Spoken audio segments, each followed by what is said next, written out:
Hi, we're Auction Conservation, and this is the Shoe Room Sessions.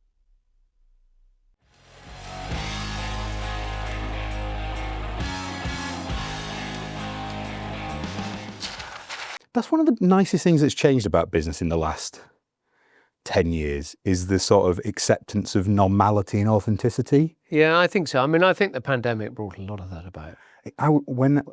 Particularly this type of arena now, I think, I mean, there are some people who just, hate camera and find it very difficult. And I think, when I look back at the start of my career, I can think about, giving interviews on Sky or, BBC, and oh my goodness, it was a real stretch. Now, when one has all the experience in the world, and you get to a certain a stage in your career where you've done a lot of public speaking, it actually comes much more naturally, and you really enjoy it. And I think that's the difference between the start and the finish of your career.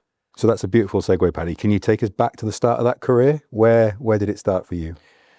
So I did a land management degree at Cirencester. It was a Reading degree, taught at Cirencester in those days.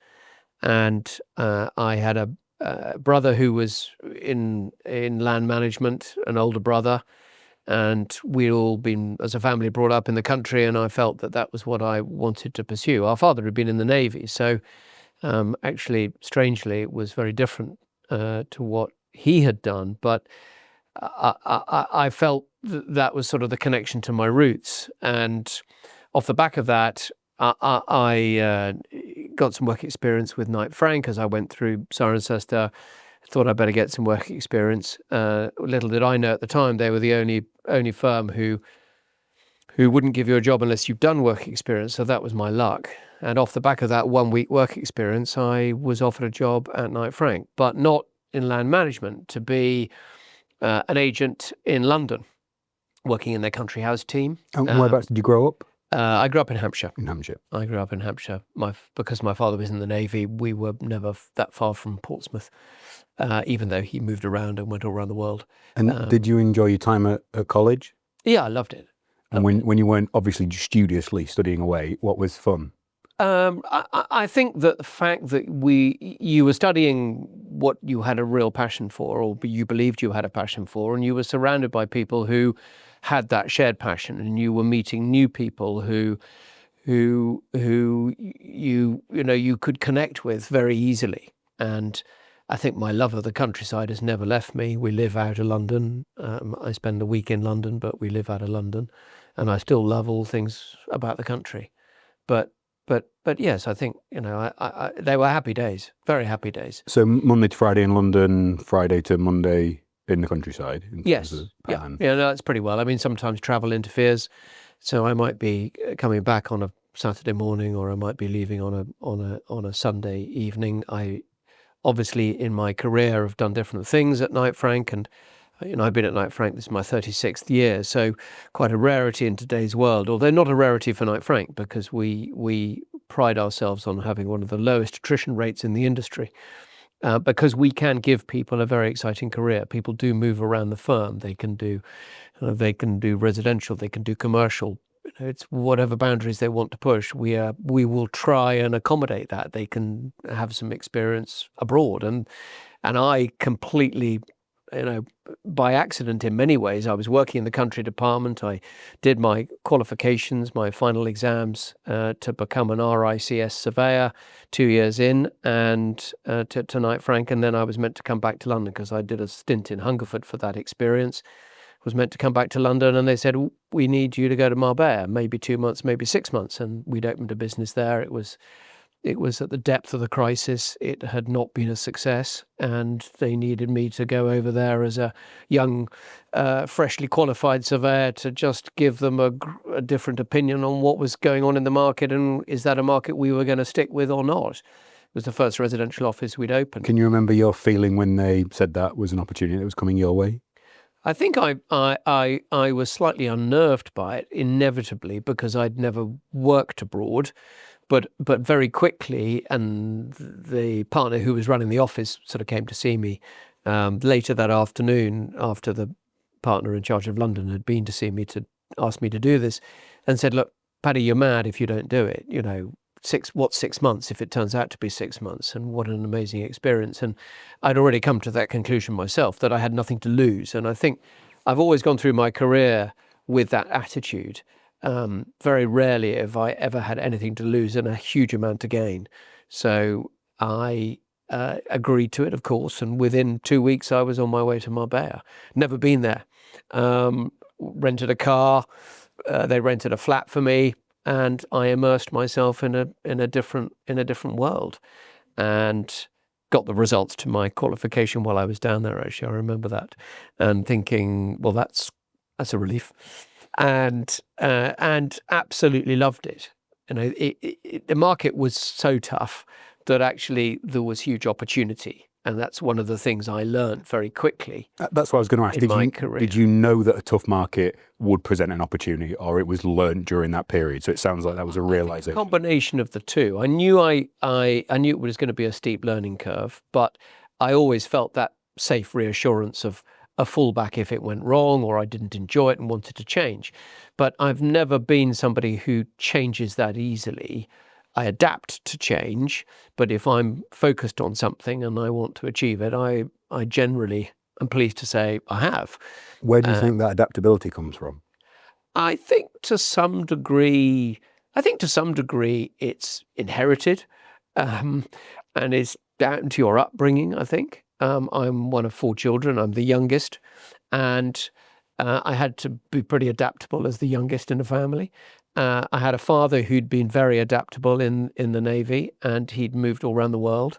And that hadn't been easy because at times he was away at sea for long periods of time. But I realized that, and he loved what he did. He did 35 years in the Navy, and he felt the Navy changed in that. And was he vocal about loving the Navy, or you just observed that on his behaviours and mannerisms? Or again, I think it was both.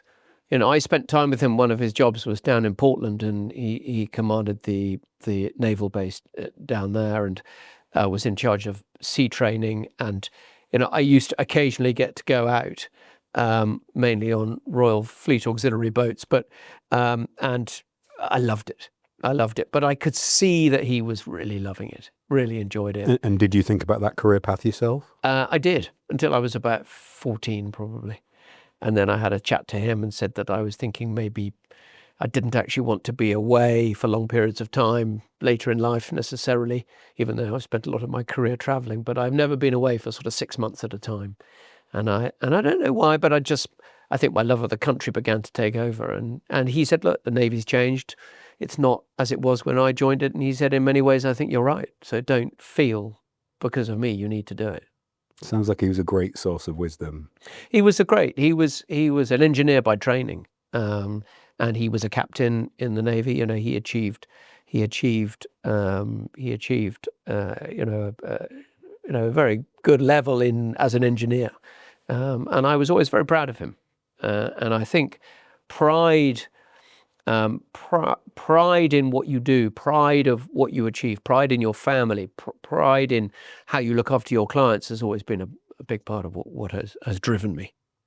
Yeah, I think makes sense. I think it's really one of my mantras links really closely to that. Is how you do anything is how you do everything. Yeah. So do things properly, with purpose, in a meaningful way, or don't do things in half measures. I totally agree, and I think, you know, we talk about moral compass in this modern world as being something that is still incredibly important for us in our private lives, but in our business. And I have always had I believe, a strong moral compass. And you know, there are times you in business and in one's private life where your moral compass can be challenged. And actually, if you stick to your road and you stick to your beliefs and your values, it doesn't generally let you down. No, I agree with that one. So our chairman's a gentleman called Benny Higgins, wonderful, wonderful man. And he always teaches that, you know, stick to that true north, stick to the values, stick to the honesty and the transparency. It's the best sort of scenario in most cases, if not all. No question. It's really fascinating you said about the business and the private life. When you find yourself commuting in and out of London to home. Are they two different people? Are they two sides of the same coin? How do you feel about the two aspects of your life? They're not two different people. I think if I've suffered any weakness, I think it would be that because I love what I do, which sounds a little bit kitsch, but I genuinely do. I love the people in Knight Frank. That we have an amazing client base. Why do you think it sounds kitsch? Because I think for many people they do have two separate parts to their life, and I think in many ways younger generations coming through are better at that. I think in our generation, it all melded into one, and very often we lost the boundary between work and play, and we allowed ourselves perhaps to get that balance wrong occasionally by prioritizing work. Because if you love what you do, you can find yourself cutting short on your family or your friends because suddenly the client's more important than your best friend, and that's always hard. It's a really hard one. You don't want to let people down, but at the same time, you end up inevitably letting somebody down. So I think if I have any failings, it would be that at times in my career, I have prioritized work over family occasionally. And have I regretted that? Yes, possibly I have. I think when I look back, I could have done things a bit differently. I had a very good client once, and he said to me quite early in my career, we were sitting in a chalet in the Alps actually, and he said he was sort of businessman of the year in the north and somewhere in the north, and he just said, I said, you've had such success. I've always had such enjoyment with talking to clients and their careers and their view on the world, because you learn so much. And he said, yes, Paddy, but let me tell you one thing. He said, never forget that your children are children until they're 10. And those first 10 years of their life is the most important part of their upbringing in terms of your relationship for the long term with them. And if you get that wrong and you're away too much and you're not with them, you'll pay for it. So mine are soon to be 9 and 6 years old, my two. And so we've been doing oxygen conservation for 4 years now. And as part of that journey, I've had the privilege of sitting down with incredibly successful people, self included. And in the early years especially, I would pick their brains. If I could tell they had good relationships with their family and had done things the right way, I would love picking their brains on what are the key bits to get right. And the two features that we've really embedded at home is every Saturday morning I make pancakes for the kids every Saturday morning. And that was a feature I picked up from someone I met. And the other one was set piece iconic family vacations every year where they can point back to, because it's disproportionately that the memories are made in those points. I totally agree. And we've certainly tried to have, those family holidays and go to different parts of the world if we could and when we could afford it. Do you have children as well? Yes, I have two children. A daughter who's 26 and a son who's 23. And my daughter is in the property industry, just qualified. Congratulations. At another firm, another business, and our son is just finishing at St Andrews after 4 years. So it's a fascinating time in our family, and very exciting to see their futures unfold. Yeah, I just read the biography of Jeremy Haywood, the former cabinet secretary, yes, written by his wife. Yes. So he sadly passed away at 56. And laden throughout the book is her reflections of, and Jeremy had to leave our holiday on day one, and Jeremy had to cancel this holiday and had to do this. And you get to the last chapter, and sadly it's him passing away of cancer and his wife sat by his bedside.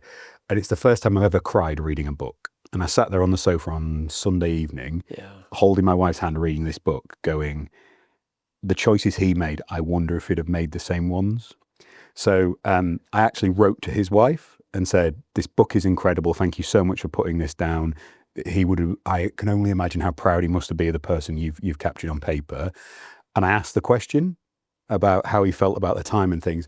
And she said, we look back now, neither me nor the children resent, I'm getting goosebumps telling this story, resent a minute of the time he spent doing what was right because it made him who he was. But when he was with us, he was completely present and there.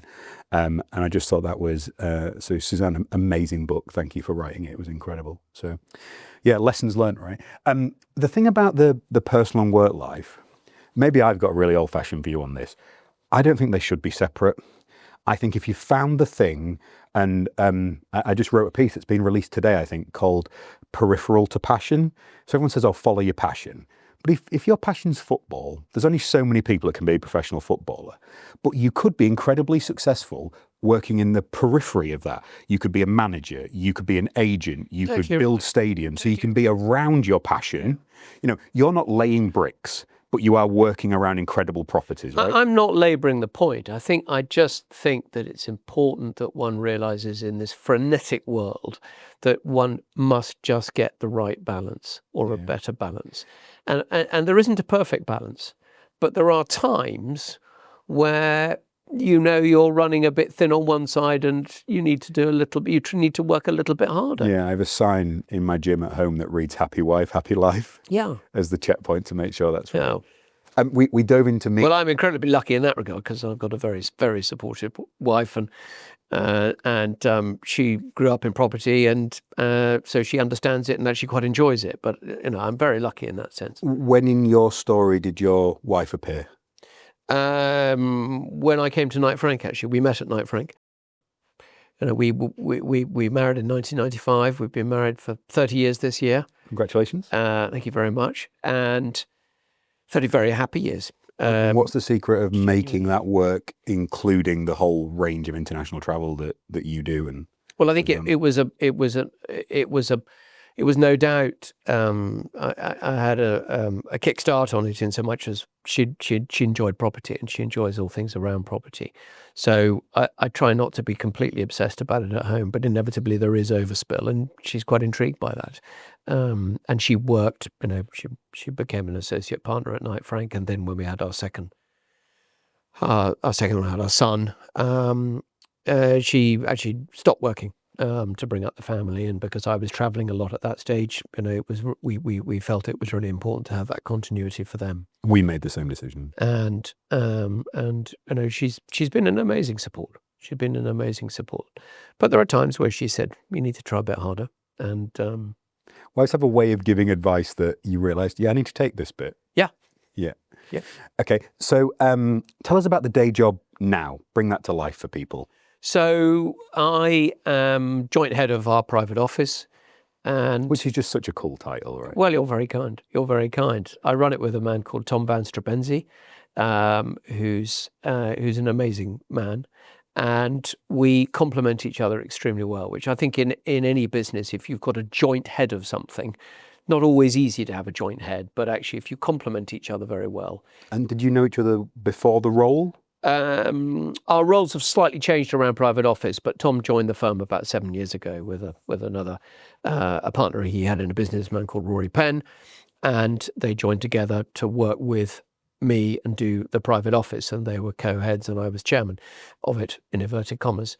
We've now slightly switched that round because Rory's gone on to run the London residential business and does that extremely well, and Tom and I do the private office, and he's out and about the whole time. He has a significant book of clients, and he's unlike many others in his ability to generate business all around our business. I mean, we have, as a firm, 125 different service lines, and that's why we formed the private office.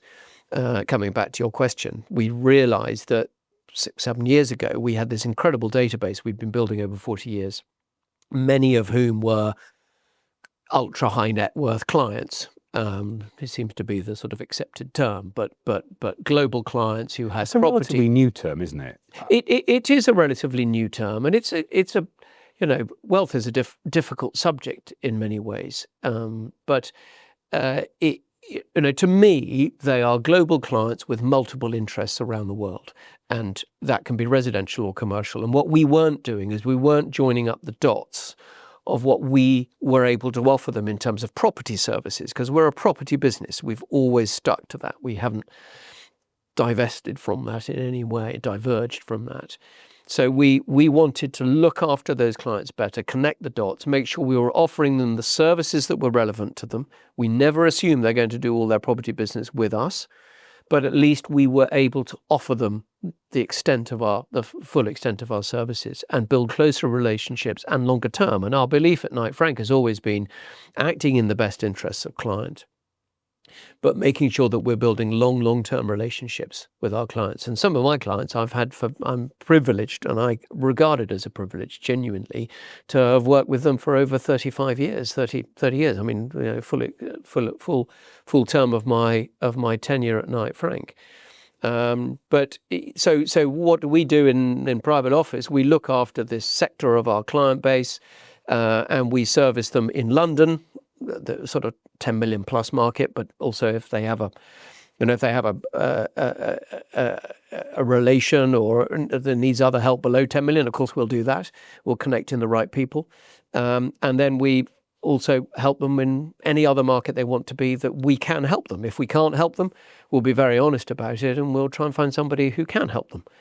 So if we perhaps illustrated that with a new client that was coming to you, would the initial approach be that they were interested in a specific property, or they would come and say, we're looking to do X, and then I think it can be, invariably it probably is, it is started with the inquiry for an individual property. And I think we've always felt that the hub should be London for the time being, although we have hubs in New York and Singapore and America and the Middle East. Because we like to be on the ground in the relevant key global hubs, as we call them. But London has always been very popular as being a place to invest and have a residential property for much of the wealthy around the world. It's one of those locations. So inevitably, it's a good start point. And from that, we get to know them, we get their trust. And so the private office sort of shops Knight Frank product above 10 million, basically.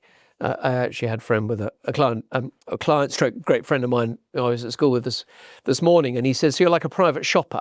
And in some ways, it was quite an interesting analogy. But yes, so we look after those clients. So take the typical one, 10 million plus requirement in London, absolute focus on that. And then out of that, build a relationship. And hey presto, can you help me in the south of France? We might say to them, look, we've got this amazing commercial opportunity. Have you ever thought about investing, or are you invested in commercial property? We are also very careful to make sure that we look behind any clients and do all of the due diligence that we should be doing and act according to regulation, which has increased significantly. And we have a team that support that within the private office. Are the client base so accustomed to that being a requirement now that it's just fine, or does it sometimes cause some friction? Because that must be quite a challenging conversation to have, to say, look, I'm going to have to do my client stuff here. Or... I think it's accepted. They've got it everywhere in their lives, whether it be the bank, whether it be their lawyers. We all have to do the same due diligence, and we are very upfront about it and say, look, we have to do this. They know there's no choice, and invariably they've got it already. So they say, "Look, I did this the other day, so no problem." We're not apologetic about it, but we're sensitive to it because some people are sensitive, and I think one of the other things about what we do in private office is absolutely respect people's discretion, the people's confidentiality, and the need for total discretion. I've always had one of my mantras, which is the best deals we do are the deals that nobody ever gets to hear about, and it's not because we're hiding anything. It's just that people's confidentiality and identity is everything, and in some parts of the world. They don't need that exposure. They don't want that exposure. Why should they have that intrusion into their private lives? Because they've been successful. It's not necessarily right. It's an interesting dichotomy, this sort of transparency paradox, really, that there's now a more societal assumption that everything should be open access to everybody, including people's sort of private information. I don't think there's a realization that for a certain section of society, being more prominent, being more well known, literally presents physical, emotional, and reputational risks that, you've got security considerations for a lot of these people. So why they would act, and they'll have children and things, like why they would actively engage with that. So I think that's difficult. Do you encounter that at all? I think we're very, very sensitive to it. And I think that we are pre-programmed inevitably because we specialize in this arena. We've always had this incredibly privileged, significant market share at the top end of the market, and therefore within this client base. And the number one for them is the security and the protection of their family. And if anything cuts across that, they are not happy, of course. And I think that's absolutely right. I mean, we're all, you, me, everybody around us feels the same way. We have a private life. Yes, we talked about earlier, but that's very different what we talked about earlier, which is the work-life balance. But this is a sensitive area going forward, and I think that regulation has created some challenges for that. And there's sort of become an assumption sometimes that because somebody wants to remain confidential, they've got something to hide, and invariably that is absolutely not the case. When we're only going to deal with people who, we can complete regulation with, can complete all the necessary regulation with. Otherwise, we can't. We've got a 129-year history and a reputation to protect, and we can't do anything that's, outside the boundaries of. I think the law. Knight Frank so you were listed recently by a really cool magazine called Gentleman's Journal as one of the 50 most iconic British brands, which is just wonderful. And I think you do that branding side of things beautifully, especially the private office. So it must be 3 or 4 years ago. I think my first awareness of Knight Frank when we'd started Auction Conservation was actually seeing the private office advertised and joining your mailing list and seeing the way that sort of, I don't know if it's a monthly or... monthly. It is presented with just such elegance, but not in a patronising way or anything. I think you hit the sweet spot of pared back, elegant minimalism beautifully. How much do you think about branding and positioning when you think about the private office? We think a lot about it. And by the way, for anyone that's listening to this, I haven't paid you to say that. No, not at all.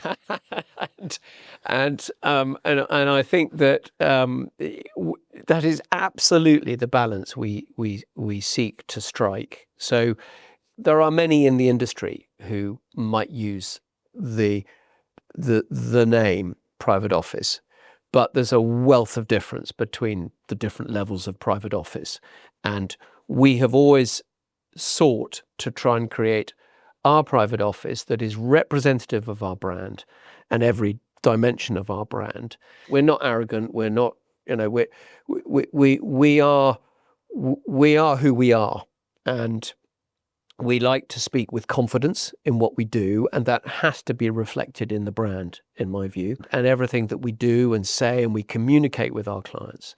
So I'm thrilled to hear you say what you said, and the challenge for us is building on that going forward and making sure that we are doing that from a more global perspective, because it's quite easy in this country, this is our home, to get that accepted. And I am very pleased that in other markets where we are pushing the private office brand, and this is all part of our private capital strategy, which is unfolding as we speak, which is really important. But we seek to try and get that messaging right in the different countries and make sure that we're getting it right for different nationalities, because cultures are different.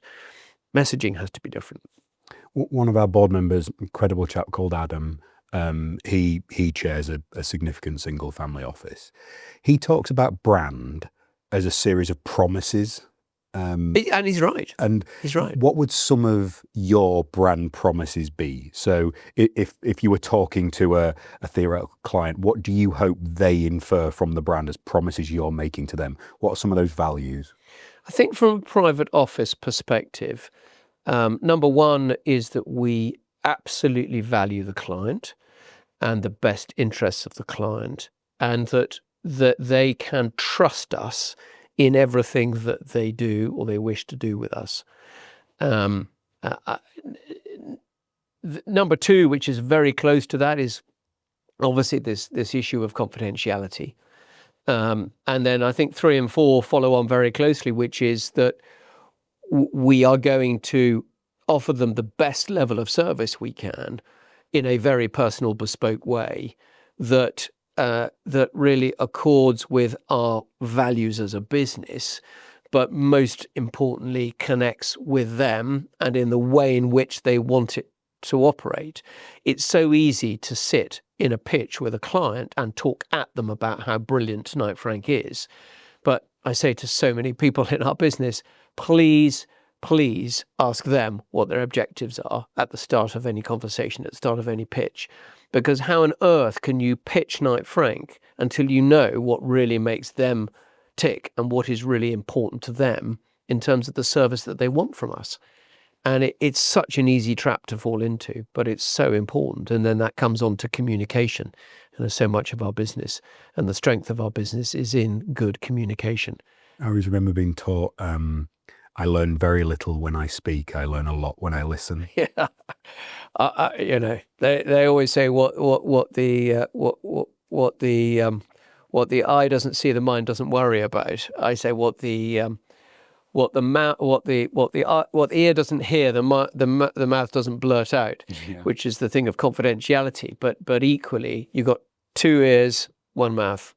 Listen, because you learn so much from listening. It's been, I love how much you use the word privileged, and that's how I feel about this podcast. So you must be guest 100 and something now. For me, I love learning and always have, and always, how can I steal and play with and reinvent the ideas and the concepts that other people are doing? And it's been such a privilege doing that and cherry picking things that I can apply to the business in our life. One of the things you've managed to do, and again, seeing the brand from the outside, it's fascinating how you've been able to bring that 129-year legacy, but still have a brand that feels exciting and fresh and new and innovative still, but also while maintaining the focus on the purity of the property side of it. That's really difficult. So we've bought 11 country estates in the last 3 years across the UK. We've worked with lots of different people. I would not describe any other agent with those same words. How on earth have you done that? How have you managed to balance the history and the legacy while still having a brand that you walk around your offices, there's a sheer number of young people here who are hard at work and chatting. It's a youthful atmosphere. How have you done that? I think we've spent a lot. I mean, look, inevitably it comes down to the partners, and it comes down to the partners before us and the direction that they have taken with the firm. A lot of it, to me, comes down to the fact that we are a private partnership. We are one of the few remaining. I think we are the biggest global private partnership in property that remains. And I think that culture of a partnership, the fact that we don't have shareholders to answer to, the fact that we have a global the fact that we have a global network that we started building, or our partners before us started building many years ago, and have continued that focus in balance, and the fact that I think we've always, because we're a partnership and because we work as a team, and that is really embedded in our culture and therefore in the people in our business. It's not me, it's us, and inevitably, there are times where you go, well, it's my client. Well, it's Knight Frank's client, actually. And there are times where people have left Knight Frank. Not too many, but of course there are people who've left Knight Frank, and we always think we're going to lose that client. And so often the clients say, no, I'm a client of Knight Frank's. I liked Johnny or whoever. How do you make that real on a day-to-day basis? How do you protect that and bring it? I think, we work in an open plan environment. Whether it be a high street office or whether it be our headquarters, and I think that the vision, the values, the direction, the strategy is driven by the partners, by the group executive board, but it cascades down. And information, we're better at sharing information. Inevitably, when a business gets bigger, it's really hard to share information effectively. particularly with emails and WhatsApp and everything else coming at you all the time. How do you get and convey and make sure those messages have been received? But I think we are so joined up in the way that we work. I think those messages do come through, and I think it's in people's training. It's in our values. We put people through better training than we did historically. And I think they understand that the partnership culture is different. Sure, we have to adapt, and I think that's the other thing as to why we've managed to retain our reputation, never to be taken for granted, but because we have adapted, we've remained relevant, we've stuck to our knitting in property. I think it's beyond maintain. I think it's enhance. And we've enhanced. No, and we enhanced. And some people might have looked at us historically and say, well, they're a bit old-fashioned. But actually, if you look... And did you used to hear that historically? Occasionally, well, because we were we were different things to different people. Yeah. Our commercial clients didn't perhaps know we had such a big residential business occasionally, and sometimes our residential clients didn't even know we had a commercial business at times. And we were well known for the beautiful country houses in country life. That was in many ways our start point going back decades and decades. But I think what we've managed to do through growing a global network, through following our clients' needs, that's always what we've responded to. We've always responded to what do the clients need? Where can we really add value for them? And what do we need to do to provide that service? And obviously having that global network has always been relevant. But I think, and we are slightly different structures in different parts of the world, occasionally where we need to because of regulation. But we still try to embed the importance of the partnership, the values of the partnership, and the pride of the brand. We want people to be really proud of the brand. And I still think that even in this world where next generations are likely to change job every 4 years, I still hope that we can, give an exciting career to the best people in our business and maintain them. And occasionally people leave Knight Frank, and they also come back. When somebody leaves Knight Frank, they'll always be a friend of Knight Frank. This is the longest I've ever been in a job.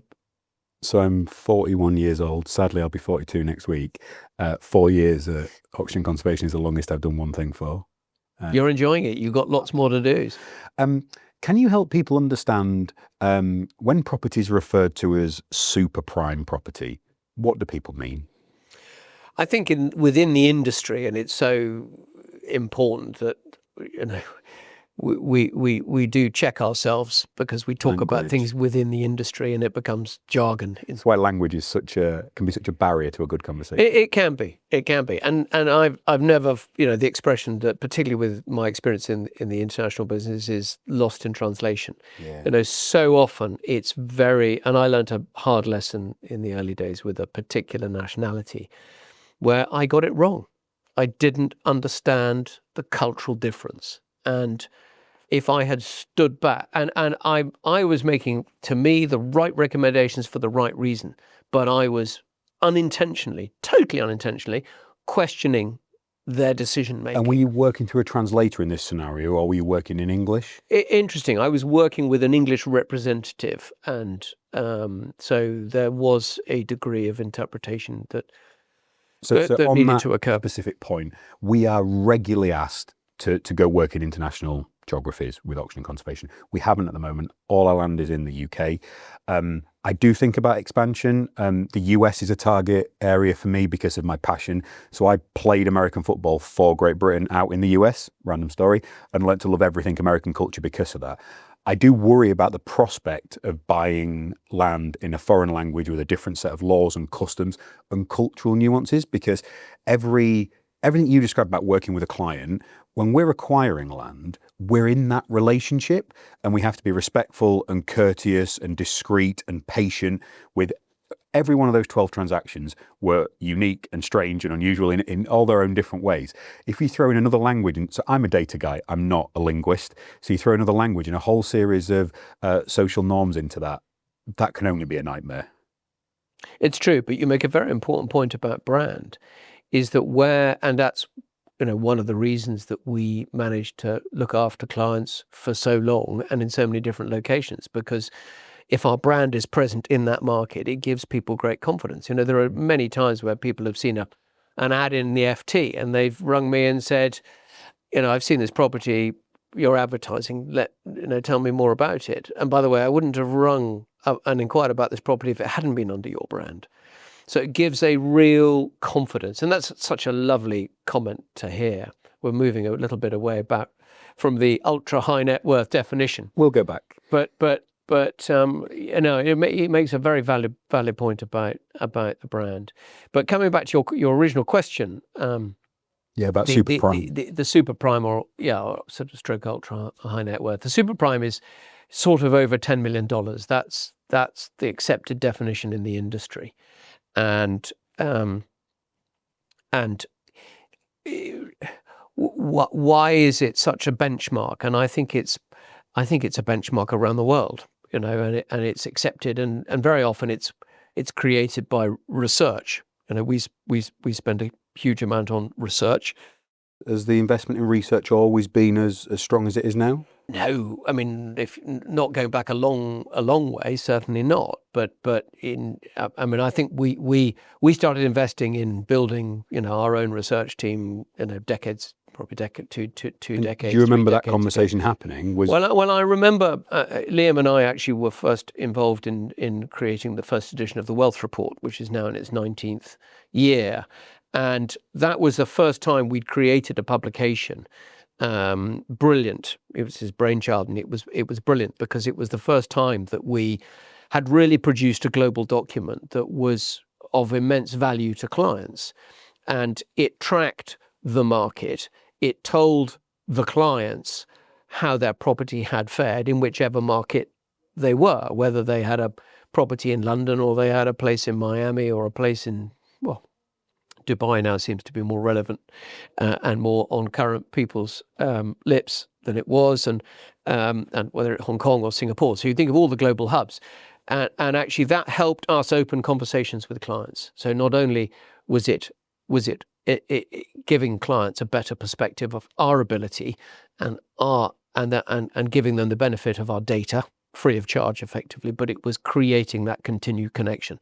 You go through periods of time with your clients where they've got something they need, from us, and we're acting for them, either buying or selling, and then you go through a quiet period. And we weren't very good in the old days of keeping that contact going. But the Wealth Report, along with our research, has always been a way of keeping that constant contact, keeping that constant brand presence and relevance to them, and triggering. And, we've had people walk into the main reception here clutching a copy of the Wealth Report, who never really responded for 5 or 6 years, and suddenly go, I want to invest. It's I always remember seeing a graph of the companies who survived and worked well in the financial crisis, plotted against the amount they continue to spend on R&D, and the ones that continue to invest in research and development prospered. The ones that because it's an easy thing to say, we haven't seen any return on that in this quarter, let's cut it. I suppose that's the flexibility you have being the partnership as well. It's not the same, quite the same cadence as it perhaps would be. In terms of those plus 10 million properties, do they defy the underlying behaviour of the rest of the market? So if you've got your bell curve of properties across the world, do those ultra prime ones sit aside and just behave irrespective of the market movement below them? Or do they track with it? They do track with it to a certain extent. There's no doubt about that. Of course they do. People look at the property market for lifestyle, but ultimately it's also an investment. In many cases, it might be the biggest investment they'll make in their lifetime. So it's of course it's connected, and it's connected because it's, we talk about sentiment, we talk about confidence, and those factors inevitably are underpinned by economy, by politics. and my goodness, in the last 12, 24 months, we've seen everything going on, whether it be the economies, whether it be geopolitically, whether it be the environment. All of these major factors are at play now, and they affect how people feel and whether they feel that now is the time to buy or sell. Sometimes it's needs-based and they need to move, whether it be because it's business, whether it be because it's generational change, whether it be education. There are many drivers that force people to change. But there are those who sit back and think, no, I don't need to move. I'll wait. And I'll wait until I feel it's the right moment. And, inevitably, we've got quite a lot of clients, a little bit confused with what's going on in the world today, and definitely taking that step back. But they seek great assurance, and particularly, I think, in probably the super prime market, as you put it, to understanding what is happening in the world. And we've got more global mobility than we've ever had. We talk about global mobility a lot, and what is driving that. And it's all of those factors I talk about. It's the economy, but it's also elements such as tax.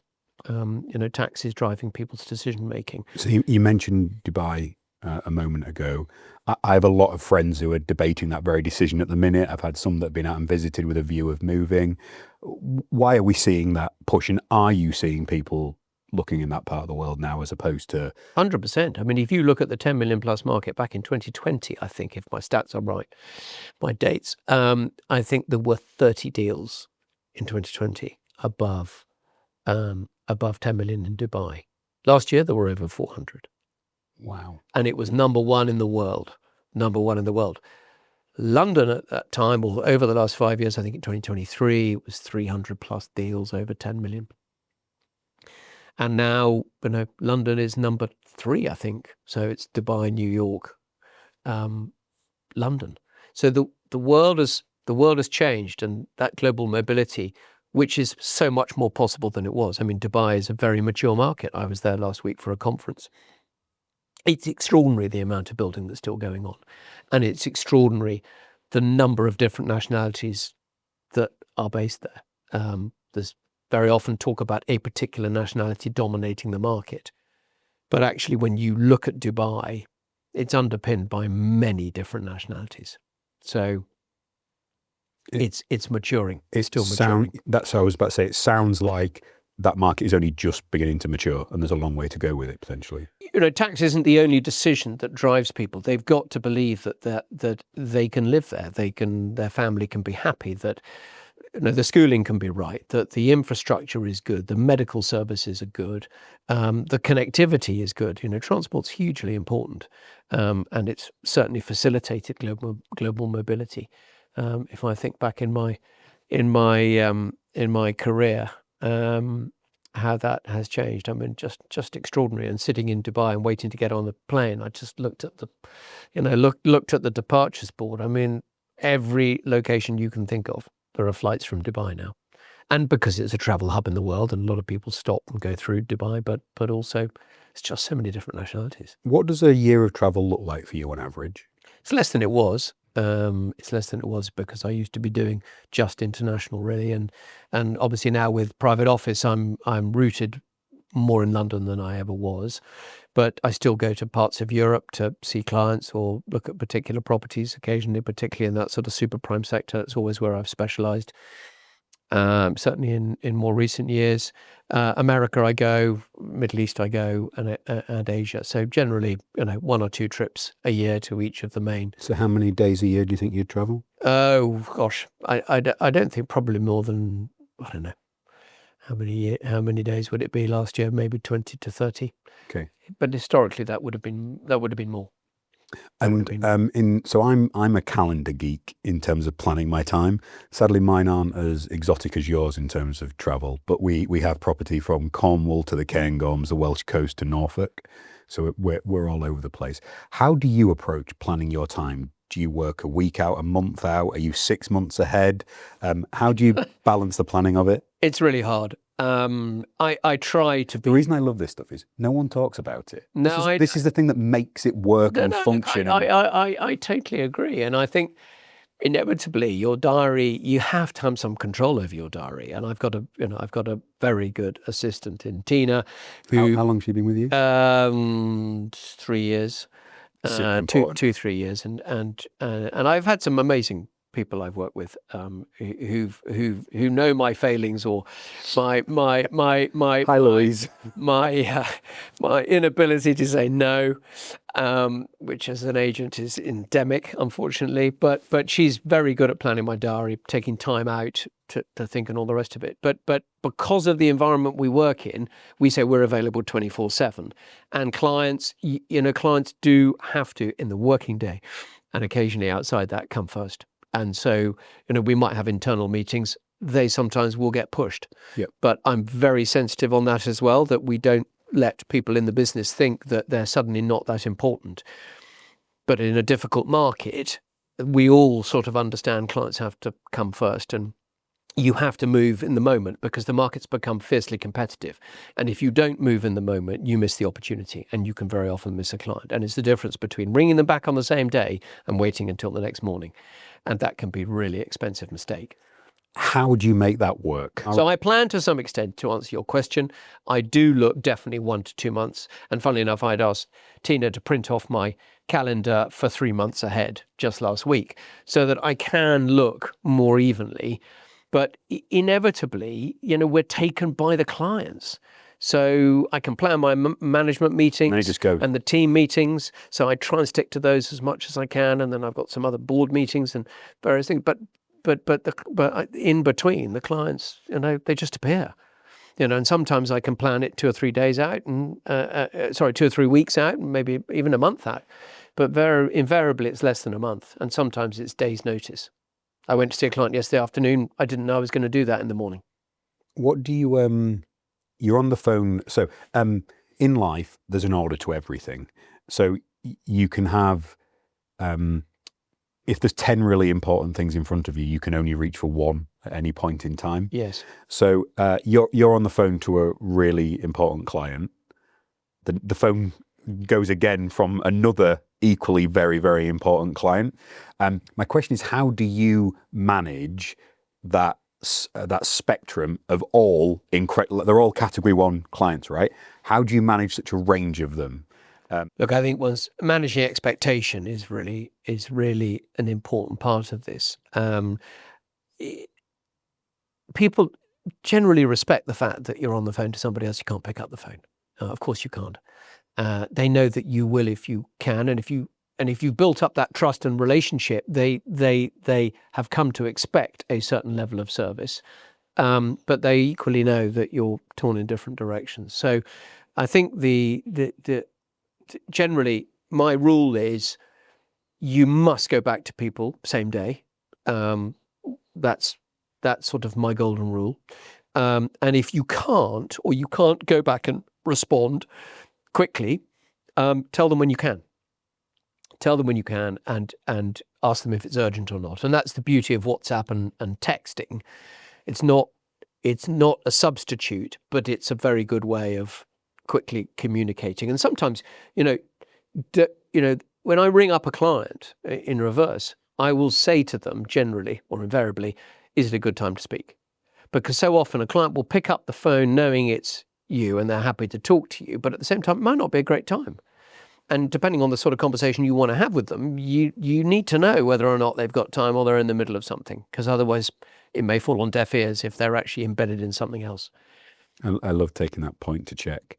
Another moment of advice, of all the travel you've done over the years, what are some of the techniques, the approaches, the hacks that you've come across that make it more doable and comfortable and allow you to thrive, as opposed to seeing it as just a negative and a burden? Well, I was sort of known in the early days as cutting it too fine, not allowing enough time, because I reckoned I got pretty good at it, and I could cut things a little bit finer because I knew how long everything took, and I could pace myself because I had the experience of it. But there are so many different things that interfere nowadays. You just need to allow more time, and that makes it more comfortable in itself. Inevitably, if you travel with British Airways, you're a member of their executive club, and that's a nice advantage. It's not an absolute be all and end all, but it's a nice advantage.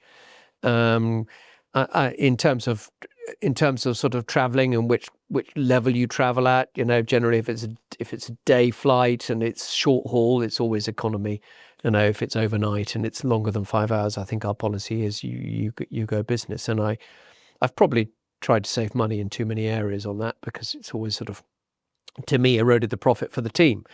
And why am I going to go and spend thousands and thousands of pounds on traveling business class when actually it's not necessary? So I think I'd like to feel that I've planned it in advance and I know exactly what I'm going to do. Preparation, like anything in life, is so important. So preparing for the trip, making the most use of your time, but pacing yourself. So allowing enough time, but also leaving gaps. So when you go on a trip to New York, let's say, don't fill your schedule. Fine to put meetings in for up to sort of 60 to 70% of the time, but leave gaps. Because meetings may go on longer than you intend. And the last thing you want to do is have to cut a meeting short and go, oh, I've got another meeting, because suddenly somebody's more important than they are. That's not good news. And also that people then get to hear you're there and they want to meet you. So you need that time. And if you don't need it for meeting more clients, you damn well probably need it as a bit of downtime. So I think... what do you do do you read, do you listen to things? What do you do with that time when you haven't got your mobile phone by your side and it's a bit harder to take calls? I've always enjoyed, unfortunately now plane, you can get your Wi-Fi on the plane pretty well. But that's quite good in itself, because it means you can do emails and not come off a long flight and suddenly get a download of God knows how many emails, and you're suddenly on the back foot. And I'm not good at having a full inbox. You're on top of it. I like an empty inbox by the end of the day is my sort of golden rule. But I use the time. You still use the time on plane, and a number of people who I speak to in the business and other businesses, my friends in other businesses, it's great thinking time. It's great thinking time, and it's thinking time for strategy. It's thinking time for the team and what you can do better, and who you need to focus on, and a bit of mentoring or coaching or whatever it is. So I use that time as thinking time. Interesting. And sometimes catching up with old clients. Quick message. Just thinking of you, I'm flying to such and such an area. And I sometimes, whenever I was traveling, I would always ring a couple of buyers or clients when I was in location and going, I'm just in this amazing house. I couldn't resist ringing you. They love it. That's intuitive, right? That would just be who came to mind from you when you're there. So yeah, but as an agent, you walk into a house and you immediately, if you know your buyers, you immediately know who that might suit. So you might not be instructed yet, so you've got to be a bit careful. So you've had a long career, long way to go yet, I'm sure. Longevity. If you go back to the start of your career, were you purposeful about exercise and nutrition and life choices because you wanted to think that far ahead, or have you naturally just been healthy and active? How have you been as successful as long as you have? I've always been fairly active. You can never take your health for granted. That's certainly for sure. You run, walk, what's your... But I run. I love running. I'm actually now doing a bit of yoga, and a bit of resistance training. As you get in your 50s, your bone density starts falling, so you need to keep the old resistance training. So I enjoy that. But I've always been very active. Weekends I'm always out and about. I love being outside. So it's always come very naturally to me. But I think increasingly now, making sure you are doing that right balance of exercise, particularly if you get into your 50s and 60s, that becomes more important for your mobility, your flexibility, and inevitably, if you're traveling, that it's that much easier on you. But and also, I think more sleep. Probably cut myself too short in sleep over the years. How many hours do you need? Thought I was invincible. Well, I'm now between 7 and 8, and if eight's good, but I was a bit less than that. And I knew, I knew it, and you're not performing at your best in those days where you haven't had quite enough sleep, and sometimes you're changing time zone. That's nobody gets that 100% right. That's what's remarkable, right?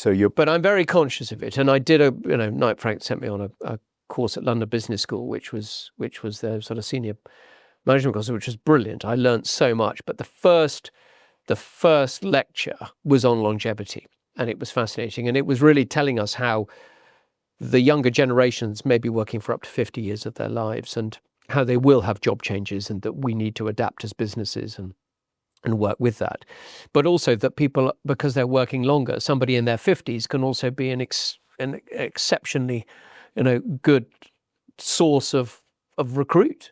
So I learned a lot from that, and part of it was fitness, diet, exercise, and it was embedded.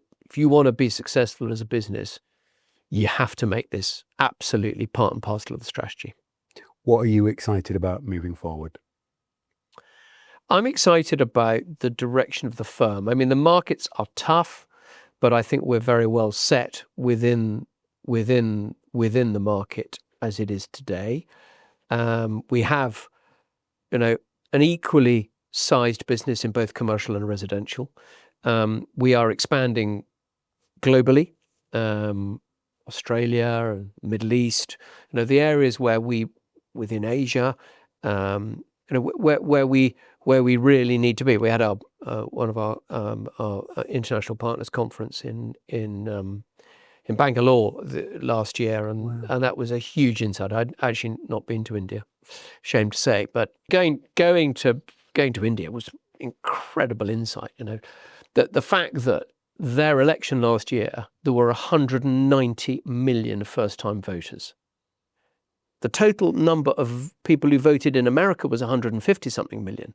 190 million first-time voters. The scale's staggering, isn't The scale is just extraordinary. The And similar we've got a growing business there, and I find that so motivating. So, and I think because of the experience we have and because of the incredible client base we're privileged to work with, there's lots of opportunity. Lots of opportunity. The Indian economy, for all you cricket fans out there, the Acquired podcast has a 5-hour episode on the growth of the IPL. Genuinely brilliant.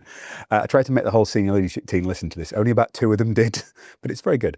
Anyway, in there it describes how in the last X years, I want to say 10, the Indian economy has taken 250 million people from poverty to middle class. Yeah, I mean, that's extraordinary. So for any business in terms of access into that market is just staggering. And you personally, the next chapter, if we were sat down in 5, I think there's a huge amount to do within private office and the sphere of private capital that we talk about. And we've just appointed Sarah May Brown as head of private capital, and that is really to increase this connectivity between residential and commercial in our business. They're slightly different mindsets, and the salespeople are slightly different mindsets. But because private office fundamentally started in residential, and so this spread across into commercial is happening time and time again, where the same clients are doing both. So I think there's a huge amount more to do in the private office, and I'm very, very excited about it, as you can tell. Okay. And meeting new clients, servicing the existing ones and making sure we don't forget anybody, but also meeting new clients and having new experiences. Amazing. Our time is coming to an end. My favourite question to end on, however, is, what is the one thing I haven't asked you wish I had? That's a hard one. You've asked me a lot of good questions. I suppose,